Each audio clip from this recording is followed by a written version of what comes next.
Naniniwala po ba kayo na si Jesus anytime darating na?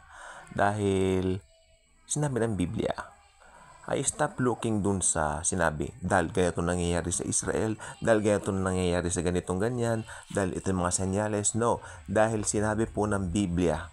Okay, tandaan po ninyo, ang rapture imminent, at ang rapture po ay walang binigay na signs diyan. Ang nakalagay lang po diyan ay mangyayari ito as an imminent event. Meaning, biglaan po siya.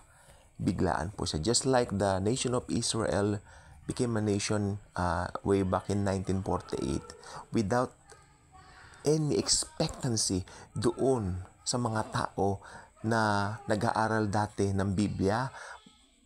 Not until it was being fulfilled, doon sila nag-start to learn more about eschatology, or should I say they became more excited to study the Book of Revelation. Kasi alam naman natin ang aklat ng pahayag, ang Book of Revelation, ito po ay tinatawag na prophecy book. No? At ito po, ang maganda po sa Biblia, nandyan na po talaga lahat. May mga bagay na natupad na, may mga bagay na natutupad na, at may mga bagay na matutupad pa. It's a perfect book.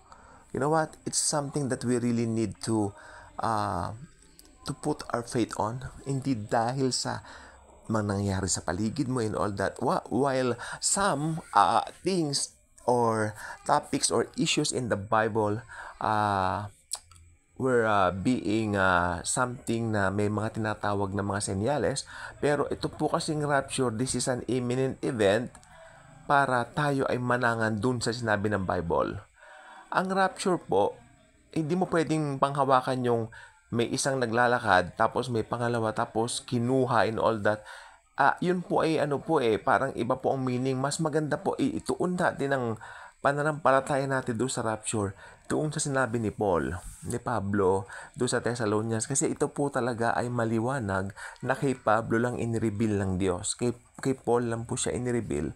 At ang rapture po ay talagang something na para sa Kristiyano lang po, exclusively sa mga mananampalataya. This is an event for believers. Alam nyo ganito, okay? Ito po yung tinatawag natin blessed hope. Kasi pag sinabi mo, magkaiba yung blessed hope sa blessed assurance. Do you know the song Blessed Assurance, Jesus is Mine? Okay, we all know that ever since, no? Pero ang blessed hope, ang ibig sabihin ng blessed hope, ito po yung pag-asa natin na meron tayong hinihintay na anytime kukuhanin tayo dito para hindi tayo dumaan sa tribulation and great tribulation. Pero yung blessed assurance, naganap po sa atin yan talaga nung maborn again tayo. Okay? Ito po ay yung tipong na-born again ka. Ito yung assurance of salvation mo. Kaya ang kaligtasan po hindi nawawala. Ulit-ulitin ko yan. Lagi tayong babalik dyan. Kasi kung ang pananampalataya mo nawawala ang kaligtasan, mababaw pong argumento yan. So, hindi ko po pinapatulan ng mga ganyan. Pero ang importante, ang nakalagay po sa Biblia, dito tayo maniwala. Hindi nawawala ang salvation dahil ang salvation ang ating blessed assurance. Ngayon, pag nawawala ang salvation, that's not assurance. Yan po ay kawalan ng katiyakan, di ba? So, may katiyakan po ang salvation dahil ang salvation po trinabaho ng Panginoong Hesukristo sa krus ng Kalbaryo. Napaka-importante po na tignan natin ito bilang isang diamanteng napakahalaga. Napakahalagang gold or something like that, whatever you may call it. Pero ito po ang gusto ko sabihin sa inyo. Walang kasing halaga ang ginawa ng Panginoong Hesus. You cannot compare to anything. Ito po ay priceless, no? So, hindi pwedeng mawala ang salvation na bunga ng ginawa niya sa krus ng Kalbaryo. Dahil ito po ay talagang nagpapakita ng pag-ibig ng Diyos. For God so loved the world. Alam niyo po ba nandun yung intense na, no? So, very intense yan. For God so loved the world that He gave His only begotten Son. Sino yun? Si Lord Jesus Christ.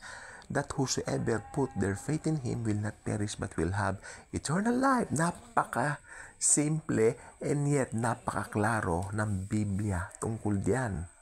Okay? So, maganda yung 17 din, itutuloy mo siya dahil sabi niya, hindi pumarito ang anak ng tao pang humatol, bagkos para iligtas lahat ng mananalig sa Kanya. So napakaganda. Ang salvation po hindi nawawala.